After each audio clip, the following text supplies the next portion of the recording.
Bonjour chers abonnés, suivez donc au tableau avec moi ce matin. Notre leçon va porter sur comment déterminer le COS dans une phrase. Comment déterminer le COS dans une phrase. Mais que veut dire le COS? Le COS signifie simplement le complément d'objet second. Le C qui veut dire complément, le O qui veut dire objet et le S qui veut dire second. Donc en un mot qui fait donc le complément d'objet second. Mais comment il faut déterminer le complément d'objet second dans une phrase? Eh bien c'est ce que nous allons voir. Suivez donc avec moi, nous allons procéder par la lecture de la première phrase dans laquelle nous allons donc déterminer ici le COS dans la phrase. Nous allons. Le médecin prescrit des médicaments à la malade. Je reprends donc la lecture de la phrase qui veut dire le médecin prescrit des médicaments à la malade. Regardons donc ensemble dans cette phrase, nous allons souligner le CO. Dans cette phrase, il y a le COD qui est le complément d'objet et il y a aussi le COI qui est le complément d'objet indirect. Le médecin prescrit des médicaments à la malade. Le médecin prescrit quoi? Cette question quoi qui nous ramène à déterminer donc le COD. Donc le médecin prescrit quoi? Le médecin prescrit des médicaments. À qui? À la malade. À la malade. Excusez-moi, c'est un peu collé ici. Donc ici nous avons le COD et ici nous avons le COI.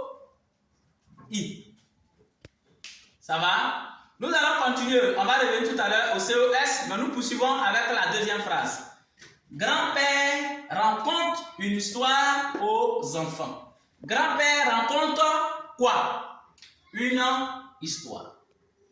Donc, il devient ici le COD. À qui grand-père raconte cette histoire? Grand-père raconte une histoire aux enfants. À qui? Aux enfants. Donc, qui devient le COI.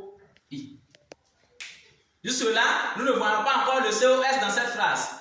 Mais c'était juste pour t'inviter, pour te dire que dans la phrase, dans la première phrase, revenons à la première phrase, pour voir que dans cette première phrase, nous avons le COD, qui est le complément d'objet direct. Et dans cette même phrase encore, nous avons le COI, qui est un complément d'objet indirect. Juste t'amener à savoir que dans une phrase, quand nous avons un COD, qui est le complément d'objet direct, et encore dans cette même phrase, quand nous avons encore un COI, dans cette même phrase qui est le complément d'objet indirect, le COI qui est le complément d'objet indirect va changer de nom dans cette phrase et va se faire appeler le COS qui est donc le complément d'objet second. J'espère que je suis sûr. Donc ici, au lieu qu'il soit maintenant le COI, il ne va plus devenir COI, mais plutôt va changer de nom et va devenir le COS qui signifie le complément d'objet second. Je reprends cette explication pour dire que dans une phrase, lorsque nous avons un COD qui est le complément d'objet direct, et encore dans cette même phrase, lorsque nous avons un COI qui est un complément d'objet indirect, dans la phrase, le complément d'objet direct va rester intact, mais le complément d'objet indirect, lui, va changer de nom et va devenir maintenant un COS. Donc, du coup, le COI deviendra désormais, va changer de nom et va se faire appeler COS, qui signifie le complément d'objet second. Tu vas me dire pourquoi il devient le COS? Il devient COS dans la phrase parce que dans cette même phrase, on y trouve un complément d'objet direct et on trouve encore un complément d'objet indirect. Donc, alors, lui qui est le complément d'objet indirect va plutôt changer de nom et va devenir le complément d'objet second.